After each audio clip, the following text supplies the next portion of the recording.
Vamos abrir a nossa Bíblia em João capítulo 19, 31 a 37. Evangelho de João 19, 31 a 37. Então, os judeus, para que no sábado não ficassem os corpos na cruz, visto como era a preparação, pois era grande o dia daquele sábado, rogaram a Pilatos que lhes quebrassem as pernas e fossem tirados. Os soldados foram e quebraram as pernas ao primeiro e ao outro, que com ele tinham sido crucificados. Chegando-se, porém, a Jesus, como vissem que já estava morto, não lhe quebraram as pernas. Mas um dos soldados lhe abriu o lado com uma lança, e logo saiu sangue e água. Aquele que isto viu, testificou, sendo verdadeiro o seu testemunho. E ele sabe que diz a verdade, para que também vós creiais. E isto aconteceu para se cumprir a Escritura: nenhum dos seus ossos será quebrado. E outra vez diz a Escritura: eles verão aquele a quem traspassaram. Nosso Pai, este é o momento em que a Tua Palavra será exposta e é o Senhor, pelo Teu Espírito, que há de revelá-la. Então glorifica o Teu Filho nesta noite. Nós te agradecemos, em nome dele. Amém. O filósofo genebrino Jean-Jacques Rousseau, que muitos pensam que ele era francês, mas ele era de Genebra, inclusive era filho de protestantes, de huguenotes. Ele disse o seguinte: se a vida e a morte de Sócrates são as de um filósofo, a vida e a morte de Jesus Cristo são de um Deus. Trata-se de uma mente iluminista, racionalista, o pai da pedagogia moderna. Escreveu Emílio, que é um belo livro de pedagogia com uma certa picância por trás. Mas ele diz: se a vida e a morte de Sócrates é de um filósofo, a vida e a morte de Jesus Cristo, esta vida e a morte dele são de um Deus. Aqui nós chegamos ao ápice do ministério terreno de Jesus. Ainda que o Papa Francisco tenha falado que a via de Jesus Cristo, a sua vida, humanamente falando, acabou com um fracasso, o fracasso da cruz. A cruz não foi um fracasso. Realmente Cristo foi crucificado em fraqueza. Vamos dar uma olhada nesse texto de 2 Coríntios capítulo 13, versículo 4. Ele foi crucificado em fraqueza, mas ele vive pelo poder de Deus. Porque, de fato, foi crucificado em fraqueza. Contudo, vive pelo poder de Deus. Porque nós também somos fracos nele, mas viveremos, como ele, para vós outros pelo poder de Deus. Eu quero ressaltar que a cruz não é sinal de fracasso, é sinal de vitória. E nós encontramos exatamente esse texto em 1 Coríntios capítulo 1, verso 8, quando Paulo fala da loucura e do poder da cruz. A loucura para os homens, mas o poder de Deus está na cruz. O qual também vos confirmará até o fim, para serdes... 1 Coríntios 1, 18.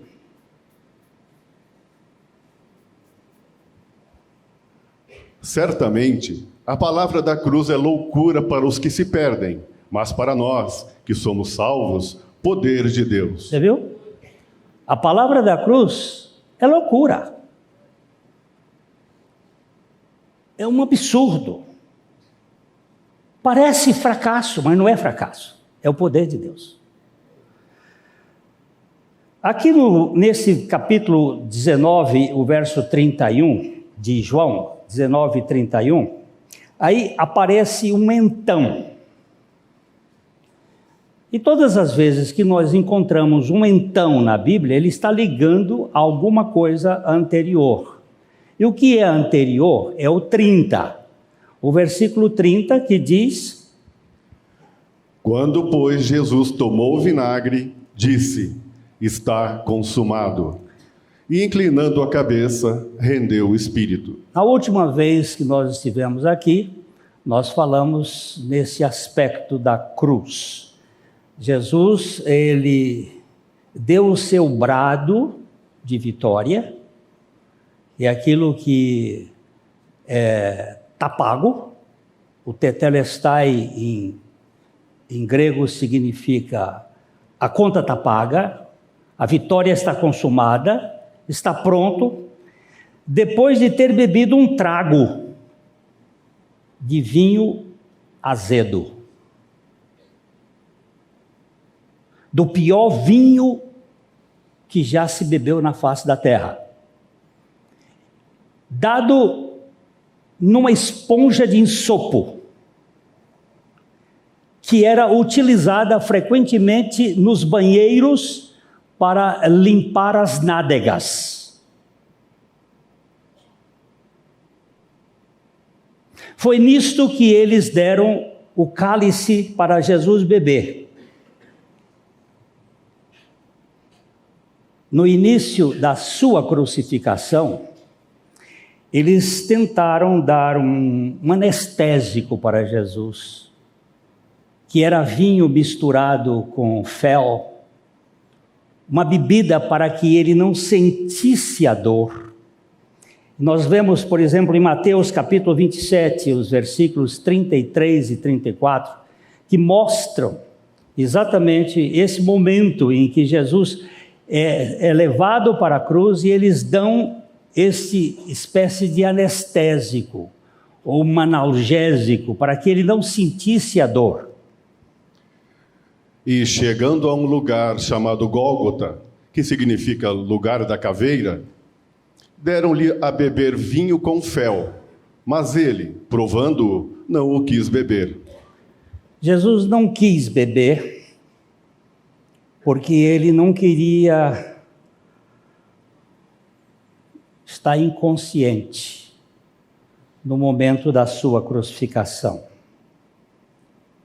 Ele precisava estar plenamente consciente no processo da crucificação.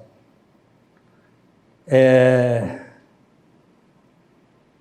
necessário que ele carregasse os nossos pecados ali na cruz, sem o alívio da dor, porque ele tinha que padecer em nosso lugar, exatamente de uma maneira cruel, com toda a sua lucidez, com toda a sua clareza. Mas quando Jesus vai fazer o seu primeiro milagre aqui na terra, ele transforma a água no melhor vinho. Tanto que o chefe da cerimônia ficou admirado com o vinho que tomaram, e dizendo, é costume se dar o melhor vinho no princípio, quando as pessoas ainda estão mais lúcidas, e depois o pior vinho vem depois. Mas ele dá o melhor para nós, e nós damos o pior para ele. Ali na cruz foi-lhe dado o pior vinho. E depois que ele tomou aquele vinho, ele inclinou a cabeça. Ele disse, está tudo consumado. E inclinou a cabeça. Então nós temos aqui um assunto para a gente tratar um pouco. Ele inclinou a cabeça para frente ou para trás?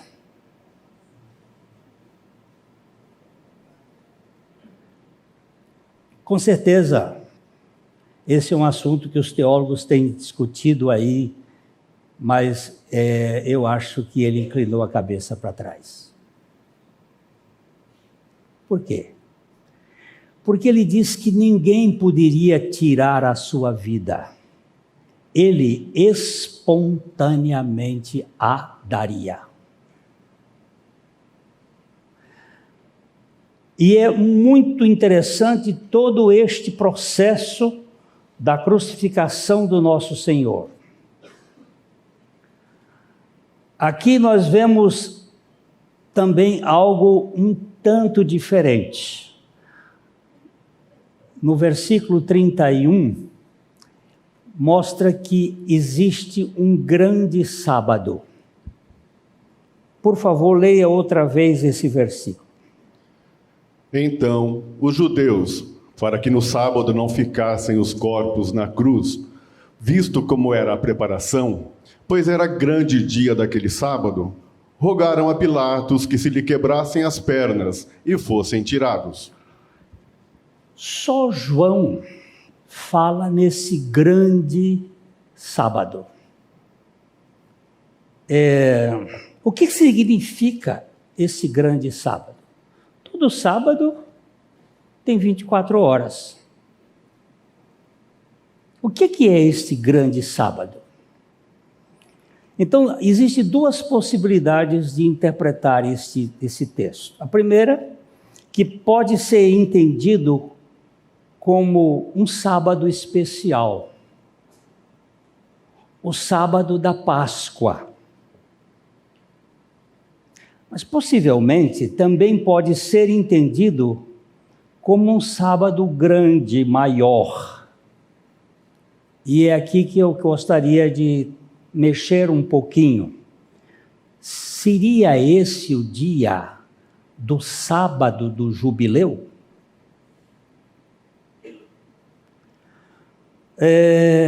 O que significa o ano do jubileu? Em Israel, cada 7 anos, a terra tinha que descansar um ano. Cada 6 anos, ela tinha que descansar um ano. Você plantava trigo, cevada, centeio, e depois de 6 anos, você não plantava a terra. A terra tinha que ficar em poucio, em descanso. Depois, no ano seguinte, no ano 8º, tornava a fazer, e cada 49 anos, 7 de 7, o 50º ano era um ano também de descanso. O 49º era descanso e o 50º era descanso. Este ano era chamado Ano do Jubileu. Eu vou ler um texto com vocês aqui, que é Levíticos, capítulo 25, os versos de 8 até 17. A gente vai lendo, e se for necessário a gente para... Contarás 7 semanas de anos, 7 vezes 7 anos, de maneira que os dias das 7 semanas de anos te serão 49 anos. 49 anos, lembrando-se de que cada 7º havia o descanso da terra. O ano 7, o ano 14, o ano 21, o ano 28, e assim até o ano 49. A terra tinha que descansar. Você não podia plantar nada. Deus estabeleceu isto. Foi por causa disto que o povo de Israel foi para a Babilônia. Porque desde que entraram os reis, começando com Saul, eles não fizeram a terra descansar. Por 490 anos. Então eles tiveram que ir para a Babilônia, ficar 70 anos na Babilônia para que a terra descansasse. Então, vamos lá. Então, no mês 7º, Aos 10 do mês, farás passar a trombeta vibrante. No dia da expiação, fareis passar a trombeta por toda a vossa terra. Santificareis o ano 50º e proclamareis liberdade na terra a todos os seus moradores. Ano de jubileu vos será, e tornareis cada um a sua possessão e cada um a sua família. Vamos aqui imaginar uma coisa. Eu tenho uma propriedade agrícola de 100 acres e eu estou endividado. Então eu vou vender essa propriedade para o Márcio. Como é que ele vai comprar a propriedade minha? Ele compra a propriedade segundo o ano do jubileu. Imagina que eu estou no ano 20 e faltam 30 anos para o jubileu. Então ele vai me cobrar a terra, vai me pagar a terra por 30 safras. Mas no dia que completar o ano do jubileu, ele vai me devolver a terra. A terra vai voltar para mim. É isso que ele está dizendo, como é que funciona. Porque a terra não pode ser vendida para outra família. Aquela família tinha que ficar com a terra. Ele diz aí, santificareis o ano 50º e proclamareis liberdade na terra a todos os seus moradores. Ano de jubileu vos será e tornareis cada um a sua possessão e cada um a sua família. Continue. O ano 50º vos será jubileu. Não semeareis, nem regareis o que nele nascer de si mesmo, nem nele colhereis as uvas das vinhas não podadas. Porque é jubileu, santo será para vós outros, o produto do campo comereis. Neste ano do jubileu, tornareis cada um a sua possessão. Quando venderes alguma coisa ao teu próximo, ou a comprares da mão do teu próximo, não oprimas teu irmão. Segundo o número dos anos desde o jubileu, comprarás de teu próximo, e segundo o número dos anos das messes, ele venderá a ti. Sendo muitos os anos, aumentarás o preço, e sendo poucos, abaixarás o preço, porque ele te vende o número das messes. Não oprimais ao vosso próximo, cada um, porém, tema a seu Deus, porque eu sou o Senhor, vosso Deus. Você vê que Deus tinha um tratamento com o povo, a terra era cuidada e cada um tinha que fazer a compra segundo o tempo do jubileu. Porque no jubileu tinha que ter descanso e voltar a terra para o proprietário inicial. E por que a Bíblia fala que este grande sábado? Na minha compreensão, eu vou tentar ver se a gente está certo. Deixa eu ver aqui. Vamos começar com Isaías 61, 1 a 3. Isaías 61, 1 a 3. Depois vamos para o assunto que eu quero. O Espírito do Senhor Deus está sobre mim, porque o Senhor me ungiu para pregar boas novas aos quebrantados.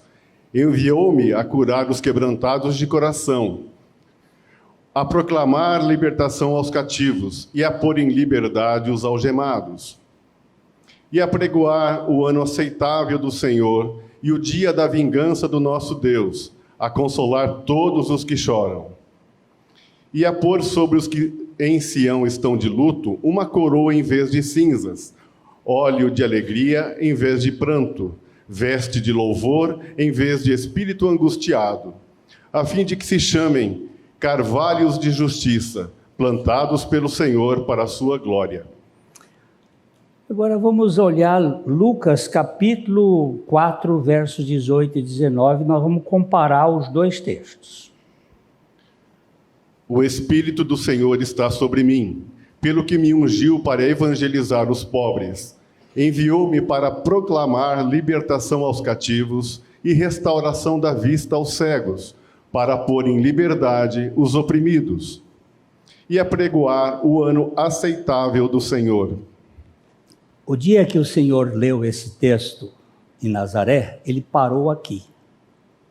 Por que ele não continuou?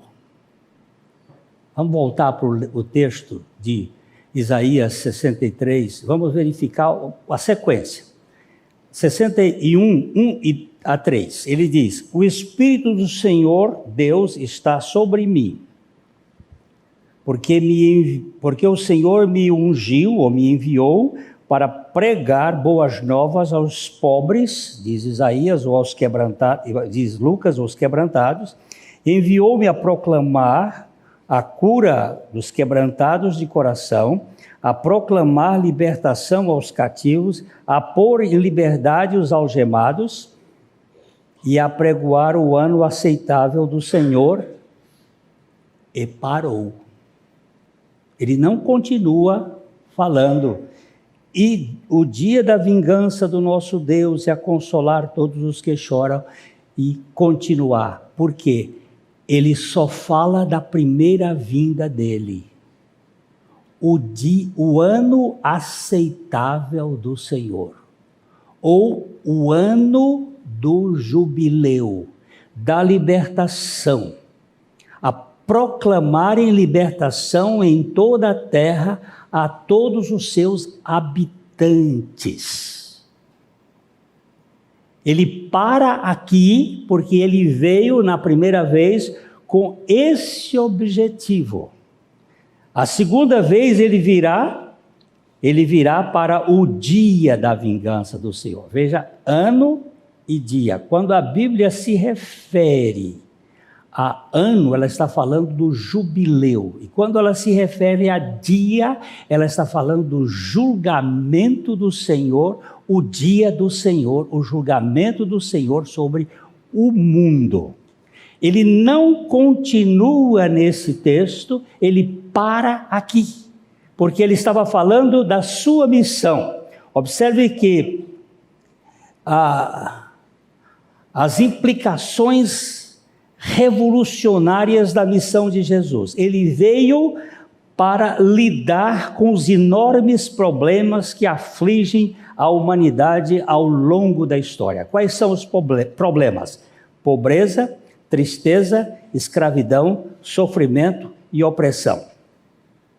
Ele veio para pregar o evangelho aos pobres, ele veio para curar os de coração partido, ele veio para proclamar liberdade aos cativos, ele veio para recuperação da vista aos cegos, ele veio para pôr em liberdade os oprimidos.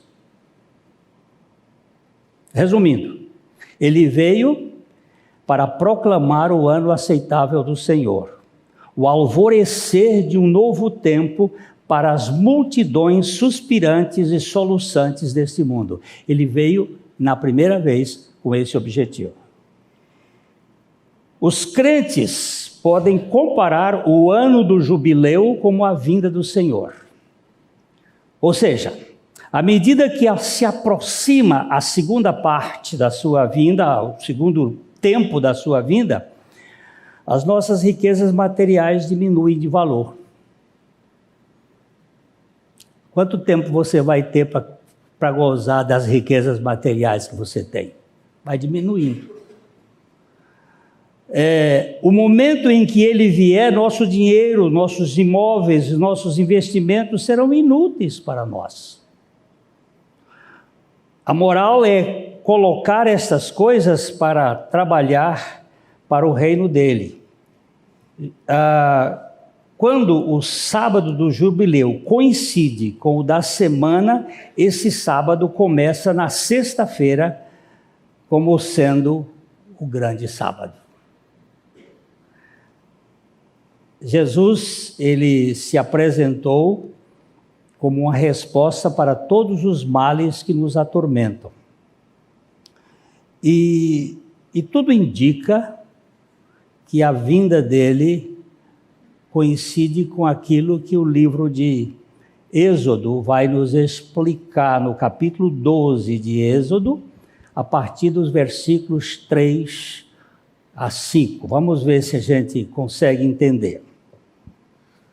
Falai a toda a congregação de Israel, dizendo: aos 10 deste mês, cada um tomará para si um cordeiro, segundo a casa dos pais, um cordeiro para cada família. É dia 10 do mês de Abib, o primeiro mês do ano. No dia 10, tomareis um cordeiro. Esse cordeiro tem que ser sem defeito, um cordeiro, e você, vamos lá, para cada família. Mas, se a família for pequena para um cordeiro, então convidará ele o seu vizinho mais próximo, conforme o número das almas, conforme o que cada um puder comer. Por aí calculareis quantos bastem para o cordeiro. O cordeiro será sem defeito, macho de 1 ano. Podereis tomar um cordeiro ou um cabrito. E o guardareis até o 14º dia deste mês, e todo o ajuntamento da congregação de Israel o imolará no crepúsculo da tarde.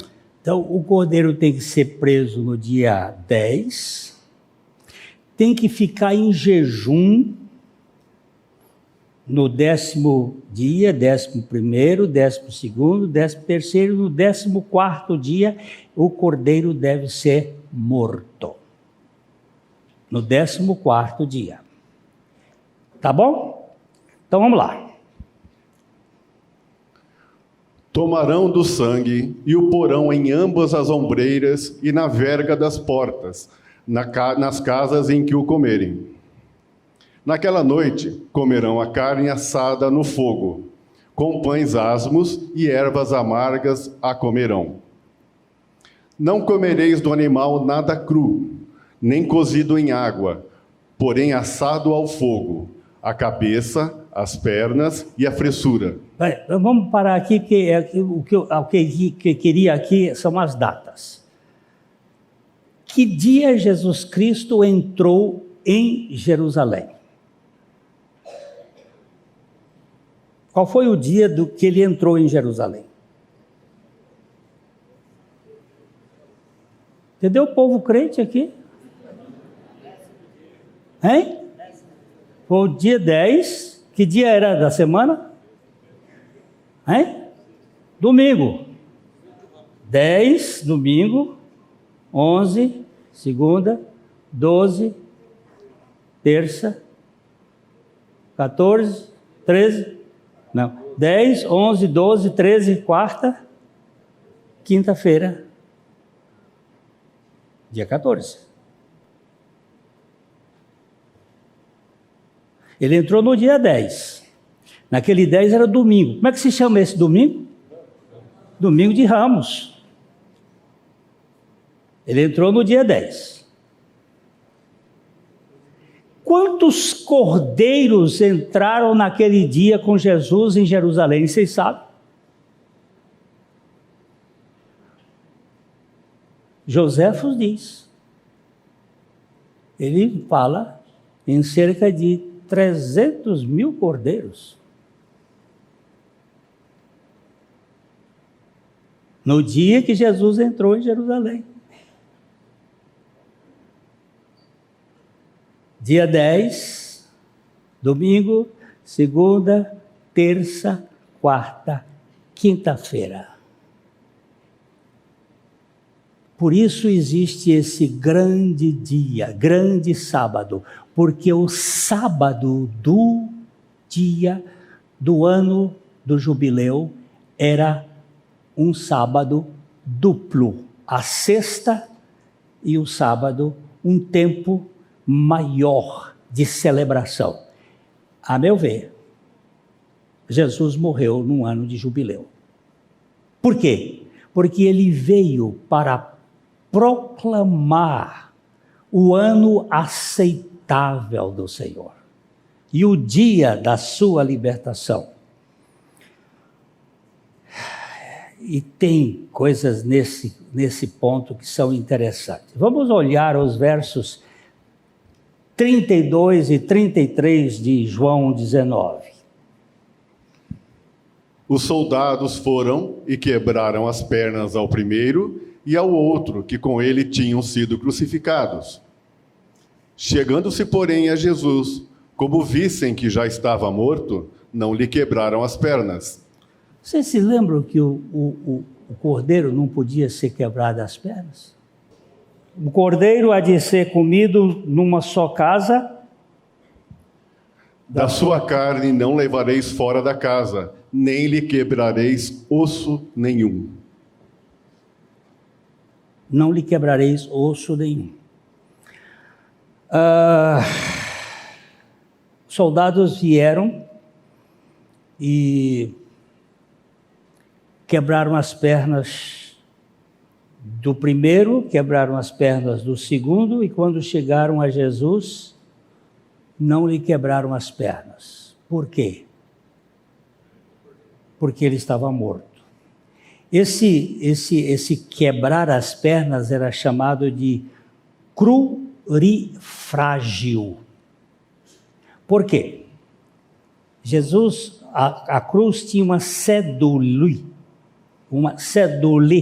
é uma pequeno banco aqui. Ele tinha os seus pés, como nós vimos da outra vez, cravados no lateral, e ele tinha os seus braços para trás, o braço da cruz em cima, passava por cima, possivelmente ele estava não crucificado por lado de cá, mas pelo lado de cá. E para respirar, doutor, ele tinha que fazer isso.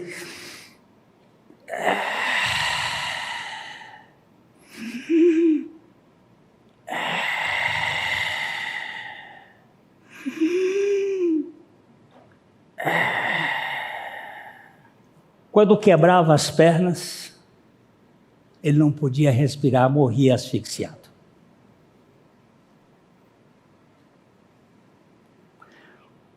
Um crucificado poderia durar 3 dias numa cruz. Mas havia um problema. Em Deuteronômio, capítulo 21, versos 22 e 23, havia uma regra. Deuteronômio 21, 22 e 23. Se alguém houver pecado passível da pena de morte e tiver sido morto e o pendurares num madeiro, o seu cadáver não permanecerá no madeiro durante a noite, mas certamente o enterrarás no mesmo dia. Porquanto o que for pendurado no madeiro é maldito de Deus. Assim, não contaminarás a terra que o Senhor, teu Deus, te dá em herança. O corpo de um morto, e principalmente num sábado, ele não podia permanecer na cruz. E eles tinham sido, possivelmente, aí é o que eu estou tentando entender, que ele foi crucificado na sexta-feira, na quinta-feira, e a sexta e sábado era o grande sábado do jubileu. Então eles foram a Pilatos e pediram para quebrar as pernas, e quando eles chegaram para Jesus, ele havia morrido. Veja, vamos ler de novo o verso 33. Chegando-se, porém, a Jesus, como vissem que já estava morto, não lhe quebraram as pernas. Agora veja o verso 34. Mas um dos soldados lhe abriu o lado com uma lança, e logo saiu sangue e água.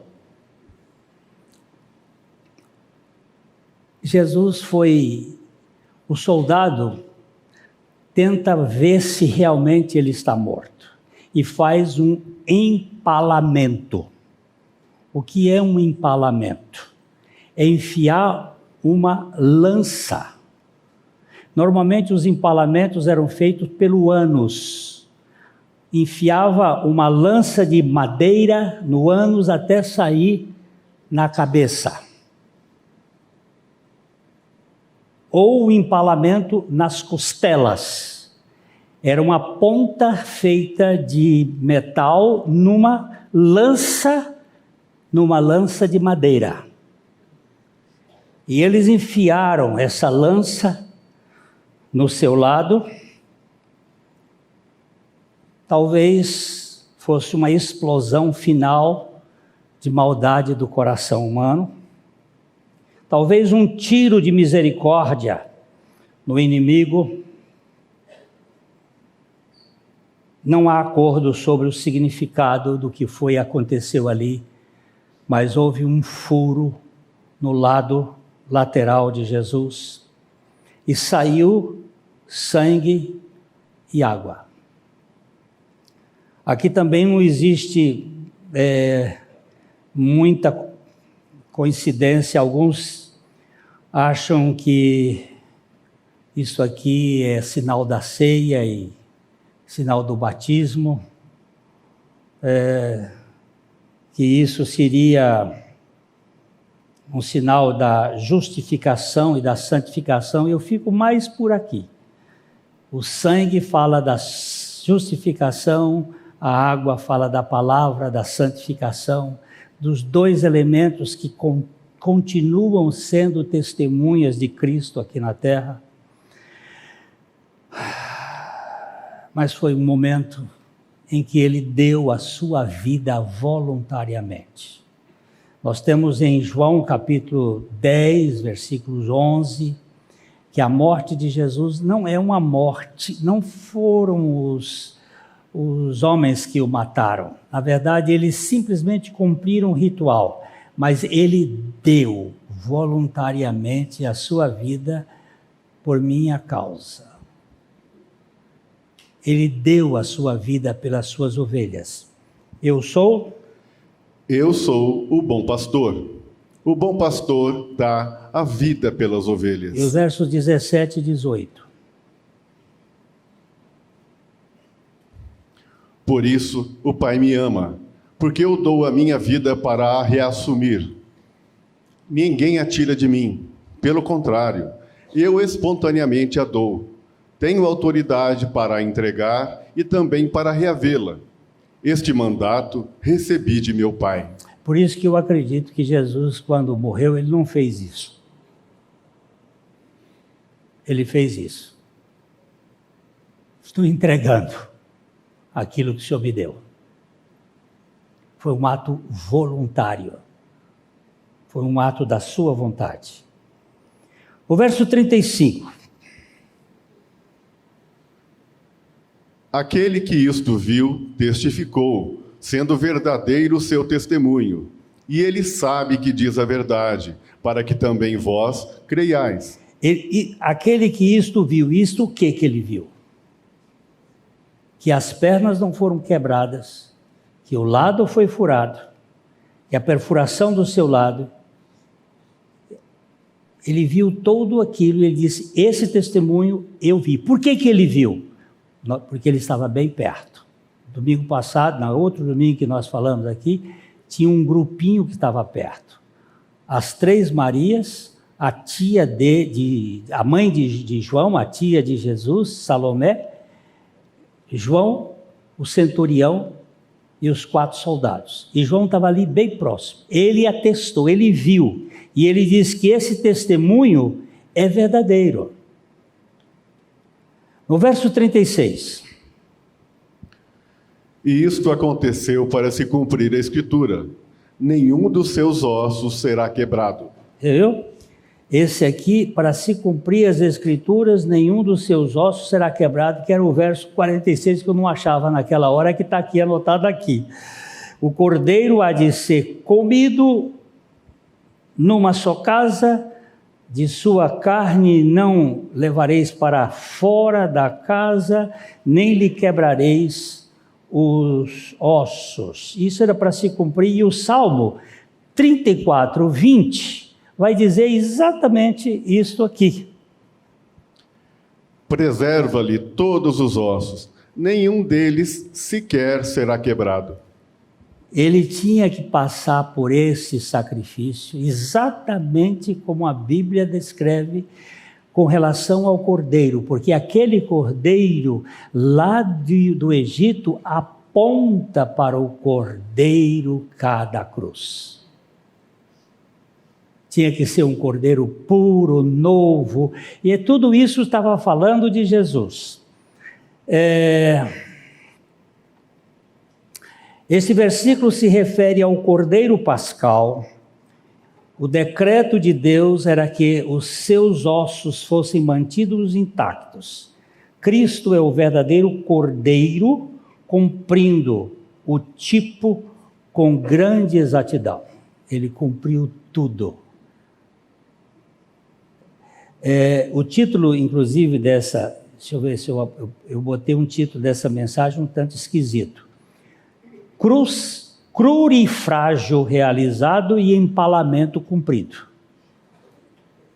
Crurifrágio realizado, não realizado, as pernas dele não foram quebradas. Empalamento cumprido, o lado dele foi sangrado para cumprir o que as Escrituras dizem em Zacarias 12:10.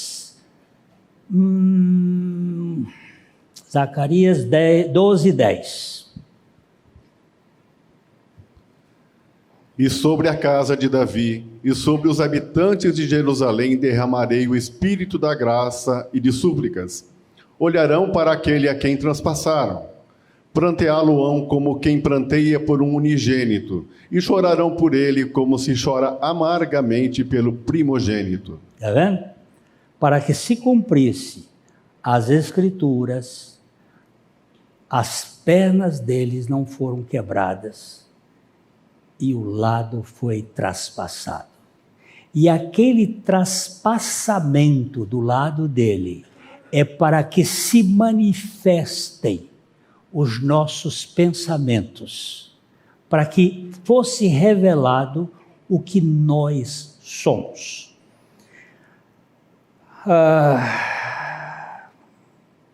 Conclusão que eu posso dizer é o seguinte: Jesus tomou o pior da nossa produção.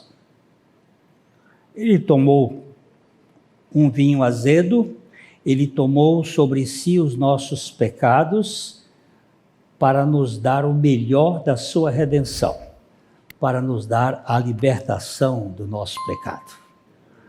Isso é maravilhoso. Aquela cruz não é derrota, aquela cruz é vitória. O ano do jubileu, para mim, ele tipifica exatamente o ano da libertação dos cativos, da opressão, para pregar o evangelho aos pobres ou quebrantados, para curar o coração partido, para proclamar liberdade aos cativos, para a recuperação da visão aos cegos e para pôr em liberdade os oprimidos. Este é o ano aceitável do Senhor. Nós temos um coração magoado, ferido, pois Ele cura. Ele tira a culpa, Ele tira a vergonha, Ele tira o medo, Ele nos liberta de tudo isso. Sim, Ele veio para proclamar o ano aceitável do Senhor, o alvorecer do novo tempo para as multidões suspirantes e soluçantes deste mundo. Você não precisa dizer outra coisa. Você precisa dizer que Cristo morreu e ressuscitou para ser a sua vida. Isso aqui está o tudo. Para o teólogo James Denney, a palavra da fé mais simples é a palavra mais profunda da teologia. Cristo morreu pelos nossos pecados. A palavra mais simples e mais profunda da Bíblia. Para J.I. Park, ele diz: a morte do Redentor, na verdade, salva o seu povo segundo o seu objetivo. Ele não perdeu nenhum, senão o filho da perdição. E ele não perde nenhum que o Pai leva a ele. Para John Owen, que é um dos teólogos que mais me capta o coração, Cristo não morreu por ninguém sob a condição que eles crescem. Ele morreu por todos os escolhidos de Deus para que eles pudessem crer. A morte de Cristo não é uma possibilidade de salvação, é uma perfeita salvação para todo aquele que crê. Assim o apóstolo define a morte de Cristo como uma morte compartilhada, uma morte em que Cristo não morreu sozinho, e ele vai dizer assim: pois o amor de Cristo nos constrange, julgando nós isso ou assim. Um morreu por todos, logo todos morreram. Ele morreu por você e morreu por mim, para que nós também morrêssemos juntamente com ele. Não creia no evangelho de Satanás, que diz existir uma possibilidade de salvação. Uma possibilidade de salvação é uma possibilidade de condenação. Cristo não fez uma possibilidade de salvação. Ele fez uma salvação realmente perfeita e cabal. Não creia, portanto, tão certo como houve uma cruz real, um corpo real na cruz, um sangue real, um testemunho real, uma ressurreição real, também houve uma expiação real, não meramente uma possibilidade de expiação. Eu fui perdoado naquela cruz. Foi por mim que ele se deu. A morte de Cristo foi uma expiação que teve sucesso total, não uma tentativa parcialmente falha. Quando você olhar para esse sacrifício, você percebe que era um sacrifício em seu benefício e que foi por você e com você que Jesus Cristo morreu naquela cruz? Foi por você e com você que Jesus morreu. O crurifrágio não foi realizado, o empalamento foi cumprido e os escolhidos foram crucificados juntamente com Cristo. Eu trago no meu corpo as marcas de Jesus Cristo, disse Paulo, e eu falo a mesma coisa. Pela fé. Nossa união com Jesus Cristo é maravilhosa. Ele morreu e não foi fracasso. Naquela morte, ele incluiu muita gente para que não vivesse mais, mas Cristo vivesse em sua vida. Isso é evangelho. Isso é a mensagem do evangelho. É a mensagem que nos liberta totalmente. Eu tenho que lamentar a palavra do Papa, que a cruz de Cristo foi um fracasso. Não foi. Foi uma vitória. Para mim. Espero que você leve em consideração isso.